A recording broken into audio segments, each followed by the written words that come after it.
या वड्यामध्ये मी लिंबू पिळणार आहे. First time in my life. आयुष्यात मी खूप वडापाव खाल्लेत खूप नाही, मुंबईचे खूप वडापाव खाल्ले तुम्ही. आज पंढरपूरचा पण वडापाव खाऊन बघा. आणि पहिल्यांदा मी बघणार आहे की वडापाव उघडून त्यामध्ये हा लिंबू पिळायचा.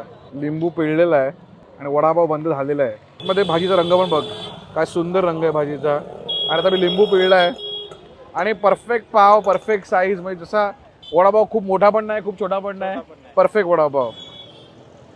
लिंबू पिळून वेगळीच मजा आहे त्याच्यामध्ये. वडाची चव अप्रतिम आहे. कवर परफेक्ट पातळ आहे. जी बटाट्याची भाजी आहे त्यामध्ये उडीद डाळ आहे, कोथिंबीर आहे, पुदिना आहे, मिरची आहे, थोडी हळद आहे. याची भाजी आहे ना ती जरा मला ड्राय वाटते. जेवढा मॉइस्ट असतो ना वडा आपला तेवढा मॉइस्ट नाही आहे वडा. पण चव अप्रतिम. चटणी पण खोबऱ्याची चटणी, खोबऱ्याची छान लागते, तिखट आहे छान. माझ्याकडनं 15 पटी आवडायला मिळतोय थम्सअप.